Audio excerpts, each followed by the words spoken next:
Well, welcome to the Gary Neville Podcast, where we've watched another dramatic game in this Premier League season, and there's been a few at Old Trafford as well, but one today that went the way of Leeds United. Yeah, I mean, I think that's the big story here tonight. Before the game, I was looking at sort of West Ham yesterday or over the weekend and Nottingham Forest and thinking that they've got something going a little bit. It looks like they might just have enough to get out of it. Tottenham, and we know, are in big trouble. We'll come on to them in a minute. And you're thinking Leeds could just get dragged down there. They've got some decent fixtures, but it's not been good. But I thought they put a really good performance into that. And I shouldn't be, but I'm a lucky omen for Leeds United this season. I've watched them 3 times. Watched them against Liverpool, Chelsea. Chelsea they win. Liverpool they come back in a draw and beat Manchester United tonight. So they've got 7 points from 9 in those 3 matches. And every time I've watched them live, they've been really good.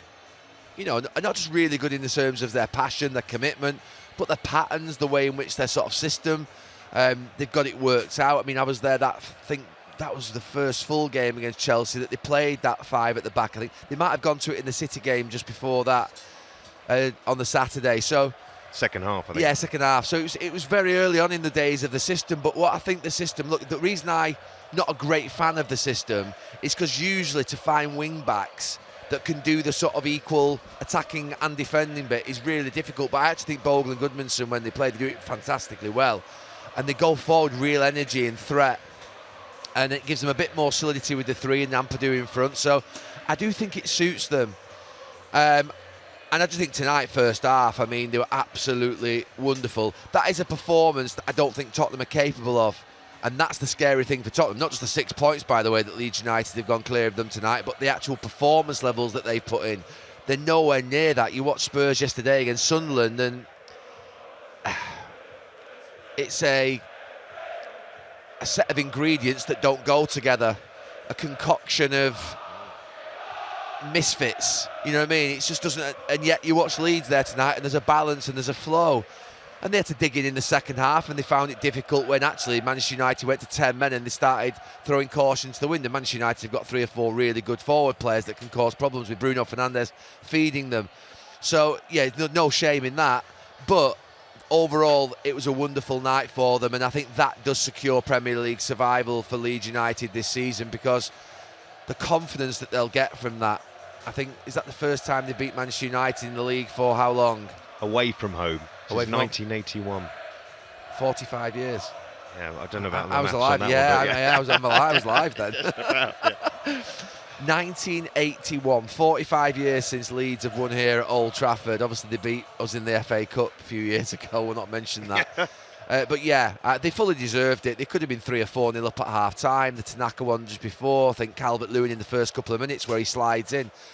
I mean, Manchester United were absolutely awful in that first half, but that was made more awful by the fact that Leeds were playing really well. And Leeds are a team that are in the bottom 4 or 5 in the Premier League, and to think that they've really come here and performed like that, yeah, outstanding night for them. And those Leeds United fans that you can hear in that far corner, they're going to enjoy that trip back to Yorkshire. There's a lot of them got their tops off. I've never seen as many men in my without the tops on in Manchester. I mean, from a Manchester United point of view, it's the fact it's Leeds United that will hurt the most about this game. But as far as the league's concerned, their position, it doesn't really harm them too much. It was just an opportunity to probably cement Champions League football tonight. Yeah, I know I'm not going to make excuses for Manchester United, but I suspect that a combination of being undercooked, just not playing for so long, and it doesn't feel like they've played for an age. And then even then, I think they had a big gap before that. So I don't know how many games they've played in the last couple of months, but it's not a lot. It's been a really strange period, just generally. It doesn't feel like the fixtures are right. And then I think maybe just Chelsea doing what they did yesterday maybe just made them think again, oh, we're okay. You know, Chelsea are struggling.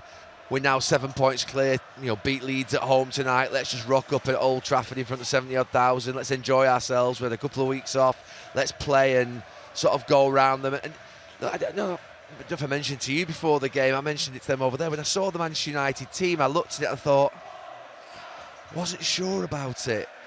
Just wasn't sure. Maybe, I don't know whether it was Kobe Mainoo not in there, whether it was Maguire not in there, whether it was the fact that, you know, Mbeumo wasn't playing, but it just didn't feel like it was a team that was going to connect together.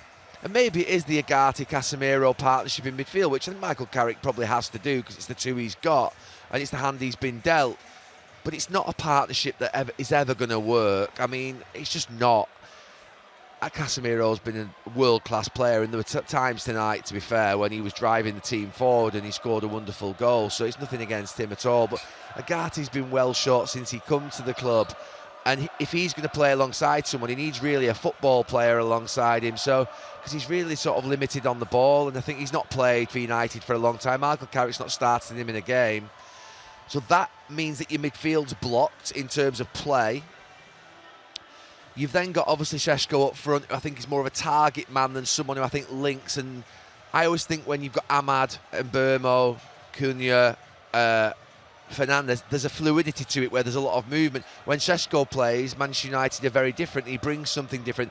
You're thinking more about crosses or diagonal passes. And that's something that, you know, maybe was a consideration with Kobbie Mainoo not in there, that they thought they might go a bit more direct. The back four... that isn't a back four, really. You know, Mazraoui, Yoro, Martinez and Shaw is a back four, but they really struggled. I mean, Calvert-Lewin just sort of, his eyes lit up, didn't it, all night? He just fancied it. He just had the two centre-backs right where he wanted them. And look, the Lisandro Martinez one, it's not a mass... Well, I mean, they used to call him the Butcher of Amsterdam. Should he be called the Hair Puller of Manchester? I mean, what was it? I know in the referee's guidebook it says hair pulls should be deemed violent conduct. It's not in the laws of the game, but it's in the guidebook for referees. I mean, I'm not saying it's not the equivalent of spitting. It's not, but it's a little bit goes into that type of category that is something that you just don't do. You don't spit, you don't pull hair.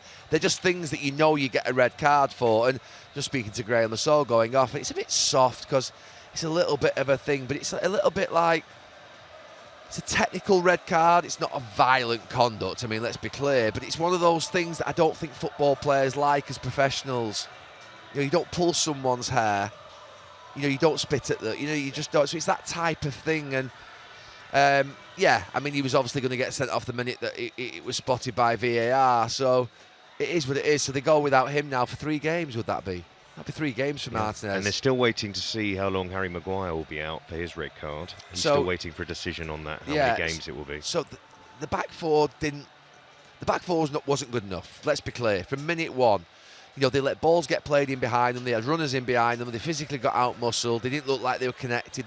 The gaps, to be fair, between the back four and the midfield and the front players, which have been really good under Michael Carrick, the distances, that was missing tonight from sort of minute one. Leeds United could either play it in behind or they could play it through midfield, through Tanaka and through Ampadu. So they just didn't get anything right tonight, Manchester United. And they've had a lot of time over the last few weeks where they've been able to get sort of what would be a pattern together. But what it does demonstrate is that when you take 2 or 3 players out of the team, I mean, I was looking at the bench before the game and I was looking at that City bench yesterday, and then you look at that Manchester United bench before the game and you're thinking, no, they've got a lot of injuries, but it just demonstrates there's a bit of a reality check tonight, really, for Manchester United. It was probably Michael Carrick's most difficult game, but overall, they're still in a very good position, 7 points clear of Chelsea, going to Stamford Bridge at the weekend.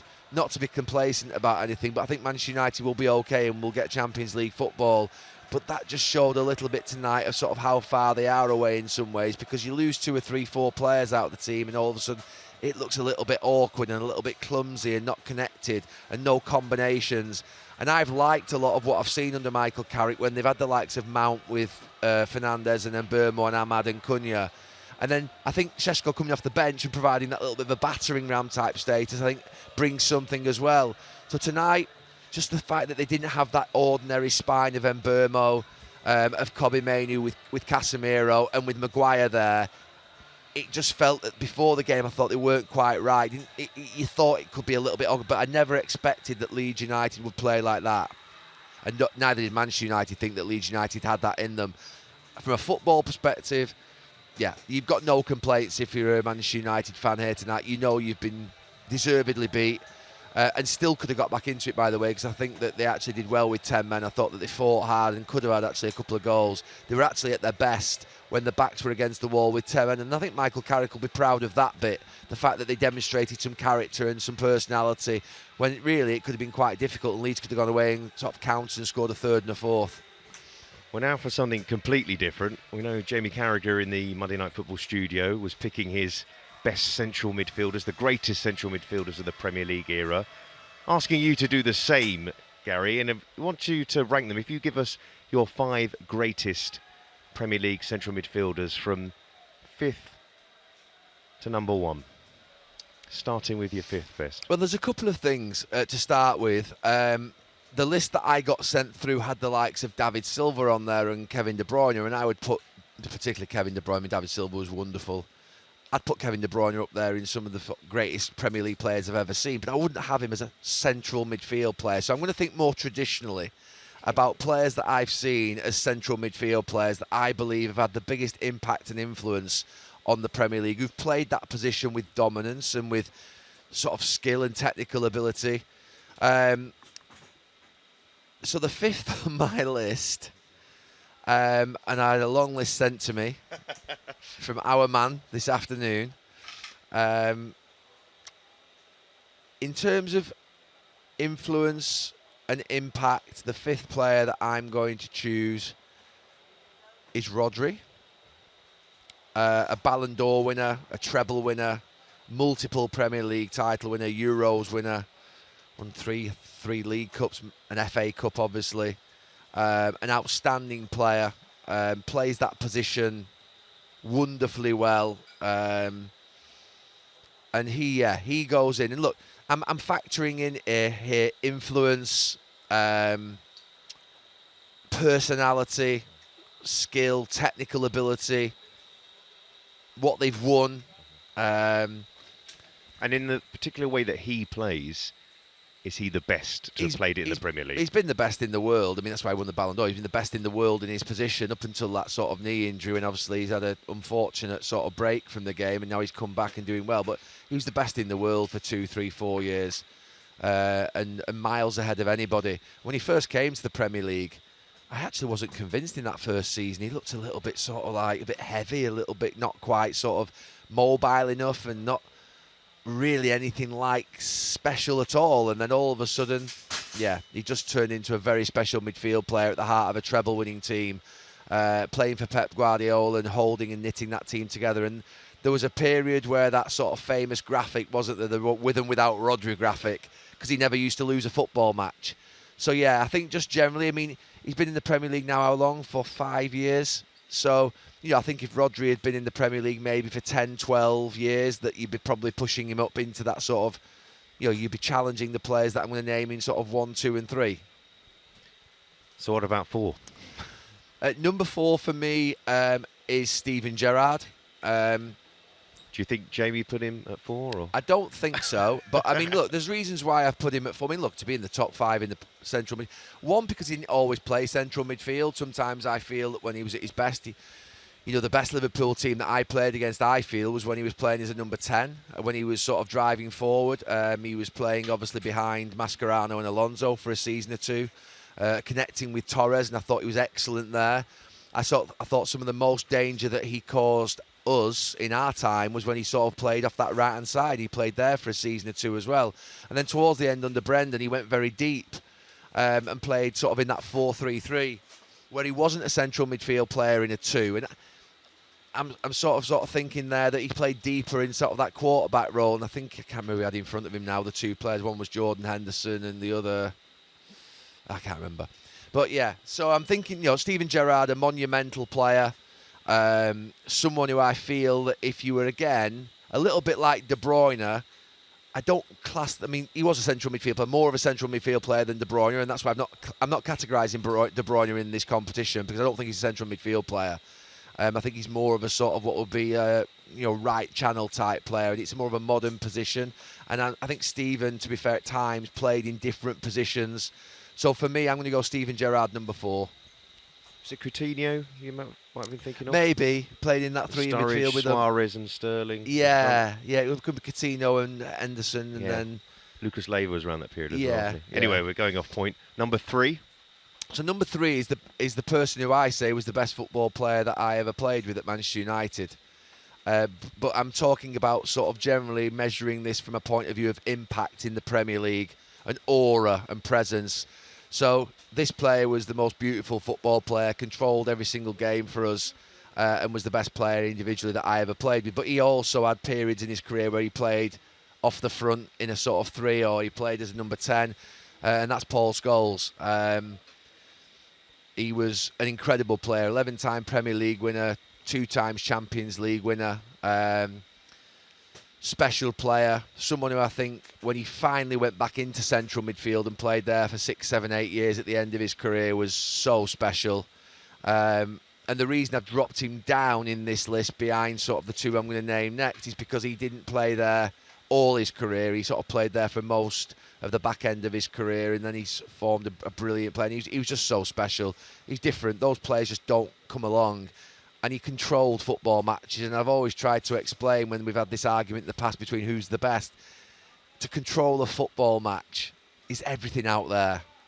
Is everything. Not giving it away, switching play, making sure that you're stretching teams, making sure that you don't get counter-attacked on because you're not giving the ball away, making sure that when you're sort of trying to play out through lines, you've got a player who can sort of receive it and then jink round and put it around the corner, and just someone who basically made the game glued together. And you think about combinations and patterns in a football match.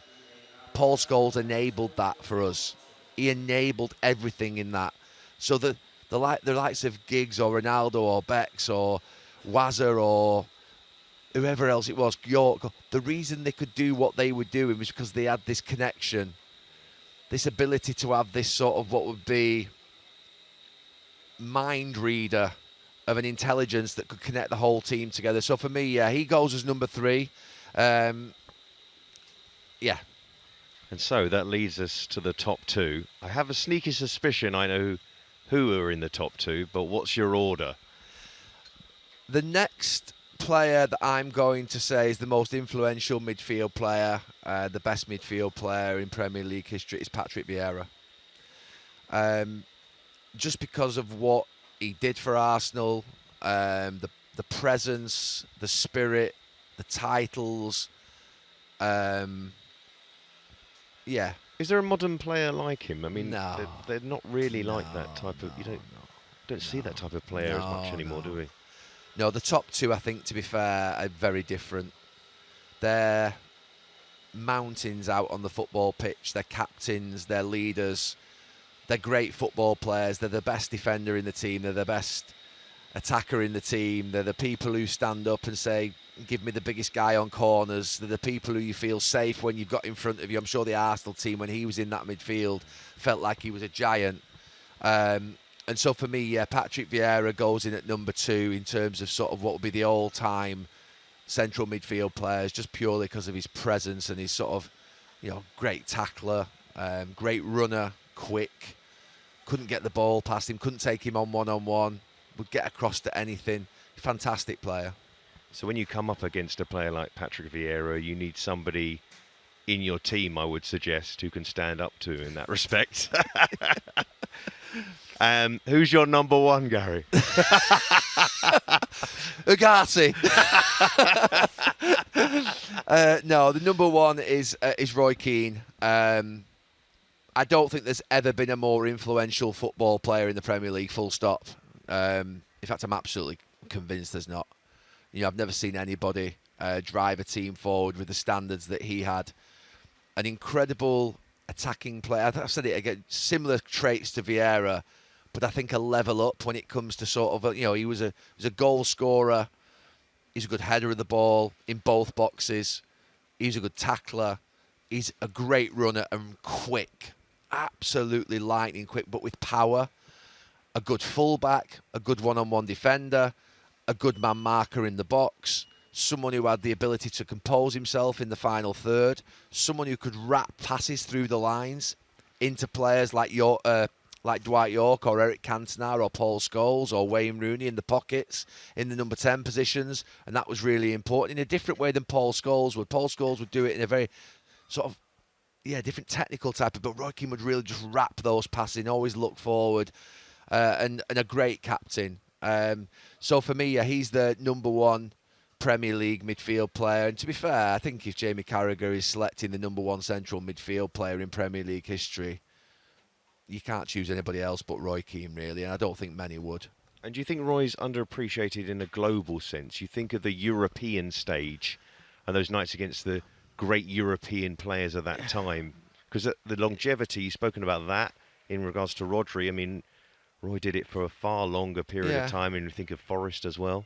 Yeah, but maybe. Look, I don't know. I mean, obviously, I think that what we tend to do in this country, I think because Roy played for Republic of Ireland and he wouldn't have played in the same tournaments or had the ability to play. I know he did play in tournaments, but he wouldn't have had the same ability to play in World Cups and European Championships and go as far as maybe the England teams did. And, you know, if you think that we got to quarterfinals in 96, in 2004, in 2006, and when you're playing on that world stage or in that European Championship stage for your country, and particularly with the way in which we sort of what would be build players up in England, we build players up, English players up, there's no doubt. I mean, there's no doubt Roy Keane got a lot of praise during his career, but he wouldn't get the level of praise that an English player would, just purely because he wasn't playing for England.